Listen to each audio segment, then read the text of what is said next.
नमस्कार दोस्तों, आज के हमारे इस वीडियो में हम आपके लिए मकर संक्रांति की एक प्राचीन कहानी लेकर आए हैं।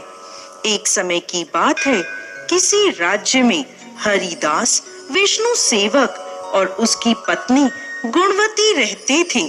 गुणवती बहुत सुशील और भगवान विष्णु की परम भक्त थी। वो एक पतिव्रता स्त्री थी। उसने प्रायः सभी प्रसिद्ध देवी देवताओं के व्रत आदि किए, एकादशी आदि का व्रत नियम पूर्वक किया, परंतु धर्मराज जी की पूजा उसने कभी नहीं करी थी। अतिथि सेवा से वो कभी भी पीछे नहीं हटती थी। इस प्रकार सदाचार तथा धर्म परायण से वो अपना जीवन व्यतीत कर रही थी। एक समय गुणवती मृत्यु को प्राप्त हो गई।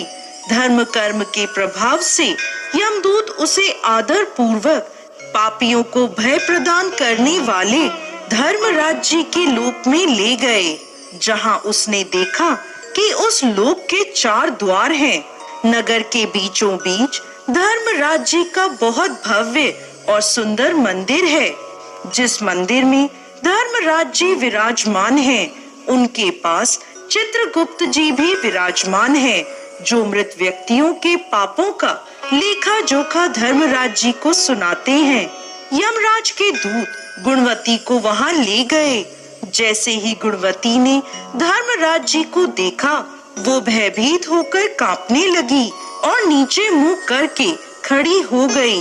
तब चित्रगुप्त जी ने धर्मराज जी को गुणवती के पाप और पुण्यों का लेखा जोखा सुनाया। धर्मराज जी गुणवती की भक्ति देखकर प्रसन्न हुए, परंतु वह कुछ उदास थे। उनकी उदासी गुणवती को दिखाई दी। उसने धर्म जी से निवेदन किया, प्रभु, मेरी समझ में ये नहीं आ रहा कि आप उदास क्यों हैं।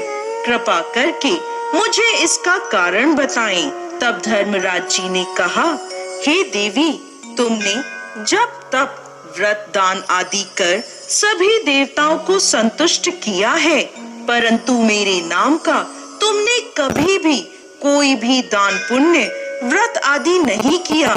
यह सुनकर गुणवती बोली, प्रभु, मेरा अपराध क्षमा करें।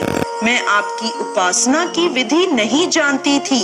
आप कृपा करके मुझे इसका कोई उपाय बताएं, जिससे मनुष्यों को आपकी कृपा का पात्र बनने का अवसर प्राप्त हो।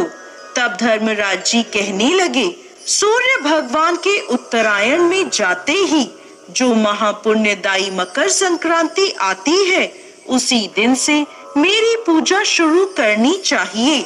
इस प्रकार साल भर मेरी कथा सुनने से और मेरी पूजा आदि कर दान पुण्य देने से व्यक्ति सभी प्रकार के दुखों से मुक्त हो जाता है और फिर वह व्यक्ति मेरे पास सदा सुखी रहते हैं। यह सुनकर गुणवती ने धर्मराज जी से प्रार्थना करी, हे प्रभु, यदि ऐसी बात है तो मुझे इन यमदूतों से छुड़ाकर फिर से संसार में वापस भेज दीजिए, जिससे मैं आपकी कथा का प्रचार कर सकूं।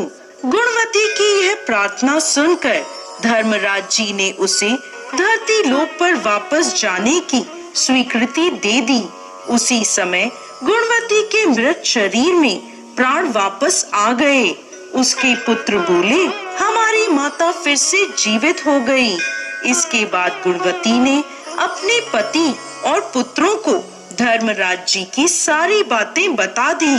गुणवती ने अपने पति और पुत्रों के साथ मकर संक्रांति के दिन से पूरे विधि विधान से धर्मराज जी की प्रतिदिन पूजा और कथा करना आरंभ कर दिया और साथ ही साथ दान पुण्य कर्म भी शुरू कर दिया। इस प्रकार गुणवती ने साल भर कथा सुनी और वह सभी सुखों को भोगने के बाद जब मृत्यु को प्राप्त हुई, तो स्वर्ग में देवताओं ने गुणवती का आदर सत्कार किया। हे धर्मराज जी, इस कथा को कहते, सुनते और हुंकारा भरते सब पर अपनी कृपा बनाए रखिएगा।